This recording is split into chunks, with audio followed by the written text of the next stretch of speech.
ಈ ಪಂದ್ಯಾಕೂಟವನ್ನ ಇಲ್ಲಿ ಬೆತ್ತರಿಸ್ತಾ ಇದ್ದಾರೆ. ಬಹುಶಃ 2019 ಯಾರು ಕೂಡ ಅಂಡ್ರಾಮ್ ಕ್ರಿಕೆಟ್ ಅನ್ನ ಈ ರೀತಿ ನೇರ ಪ್ರಸಾರದಲ್ಲಿ ನೋಡುವ ಕನಸನ್ನ ಕೂಡ ಕಂಡಿರದ ಸಮಯವಾಗಿತ್ತು.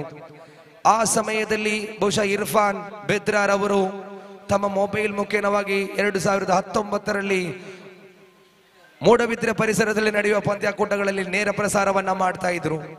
ಆ ನೇರ ಪ್ರಸಾರವನ್ನ ಕೆಲವು ಮಂದಿ ವೀಕ್ಷಿಸ್ತಾ ಇದ್ರು.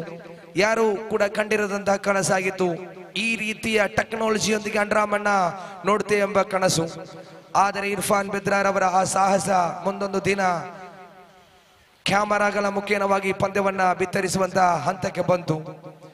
ಬೆದ್ರಾ ಮೀಡಿಯಾ ಎಂಬ ಸಂಸ್ಥೆ ಇಂದು 1,20,000ಕ್ಕೂ ಹೆಚ್ಚು ಸಬ್ಸ್ಕ್ರೈಬರ್ಸ್ ಗಳನ್ನ ಹೊಂದಿಕೊಂಡಿದೆ. ಆದರೆ ಬೆದ್ರಾ ಮೀಡಿಯಾ ಎಂಬ ಸಂಸ್ಥೆ ಇಲ್ಲಿ ದೊಡ್ಡದಾಗಿ ಬೆಳೆದು ನಿಂತಿದೆ. ಅವರು ಬೆಳೆಯುವುದರ ಜೊತೆಗೆ ಅಂಡ್ರಾಮ್ ಅನ್ನ ಕೂಡ ಬೆಳೆಸಿದೆ ಎಂಬುದನ್ನ ಹೇಳಲೇಬೇಕಾಗಿದೆ. ಈ ಅಂಡ್ರಾಮ್ ಜನಪ್ರಿಯವಾಗಿದೆ. ಅಂಡ್ರಾಮ್ ರಾಜ್ಯಾದ್ಯಂತ ಸುದ್ದಿಯಾಗಿದೆ.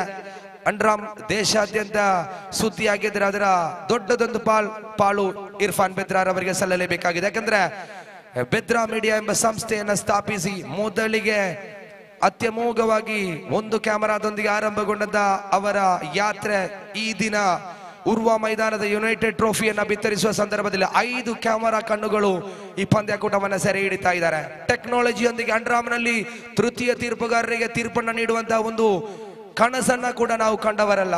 ಆದರೆ ಈ ಟೆಕ್ನಾಲಜಿಗಳು ಬಂದ ಬಳಿಕ ಈ ಲೈವ್ ನೇರ ಪ್ರಸಾರಗಳು ಬಂದ ತಕ್ಷಣ ಇಲ್ಲಿ ಈ ಅಂಡ್ರಾಮ್ ಕೂಡ ಬಹಳಷ್ಟು ಅದ್ಭುತವಾಗಿ ಸಾಗ್ತಾ ಇದೆ. ಅಂಡ್ರಾಮ್ ಕ್ರಿಕೆಟ್ ವೃತ್ತಿಪರ ಕ್ರಿಕೆಟ್ ಆಗಿ ಮಾರ್ಪಾಡಾಗ್ತಾ ಇದೆ. ಈ ಯಶಸ್ಸಿನ ಹಿಂದೆ ಖಂಡಿತವಾಗ್ಲೂ ನೇರ ಪ್ರಸಾರ ಸಂಸ್ಥೆಗಳಿಗೆ ದೊಡ್ಡ ಪಾಲಿದೆ. ಬಹಳಷ್ಟು ನೇರ ಪ್ರಸಾರ ಸಂಸ್ಥೆಗಳಿದೆ. ವಿಶೇಷವಾಗಿ ಈ ಅಂಡ್ರಾಮ್ನ ಮುಖಛಾಯೆಯನ್ನ ಬದಲಾಯಿಸಿದಂತ ನೇರ ಪ್ರಸಾರ ಖಂಡಿತವಾಗ್ಲೂ ಬೆದ್ರಾ ಮೀಡಿಯಾ. ಇರ್ಫಾನ್ ಬೆದ್ರಾರ್ ಅವರೇ, ನೀವು ಈ ದಿನ ತುಂಬಾ ನಗುಮುಖದೊಂದಿಗೆ ಇರಬಹುದು. ಯಾಕಂದ್ರೆ ಅಂಡ್ರಾಮ್ ಬೆಳೆಯುವುದರೊಂದಿಗೆ ನೀವು ಬೆಳೆದಿದ್ದೀರಾ ಖಂಡಿತ. ಆದ್ರೆ ಅಂಡ್ರಾಮ್ ಅನ್ನ ಬೆಳೆಸುವ ಕಾರ್ಯದಲ್ಲಿ ಕೆಲಸದಲ್ಲಿ ನೀವು ಅದ್ಭುತವಾದ ಪಾತ್ರವನ್ನ ವಹಿಸಿದ್ದೀರಿ ಇರ್ಫಾನ್ ರವರೇ. ಬೆದ್ರಾ ಮೀಡಿಯಾ ಇಲ್ಲಿ ಅದ್ಭುತವಾಗಿ ನೇರ ಪ್ರಸಾರವನ್ನ ನೀಡ್ತಾ ಇದ್ದಾರೆ. ಮತ್ತೊಮ್ಮೆ ನಿಮ್ಮ ಈ ಸಹಕಾರಕ್ಕೆ, ನೀವು ಮಾಡಿದ ಈ ಕೆಲಸಕ್ಕೆ ಧನ್ಯವಾದಗಳನ್ನ ಹೇಳ್ತಾ ಇದ್ದಾವೆ ಎಲ್ಲ ಅಂಡ್ರಾಮ್ ಕ್ರಿಕೆಟ್ ಅಭಿಮಾನಿಗಳ ಪರವಾಗಿ.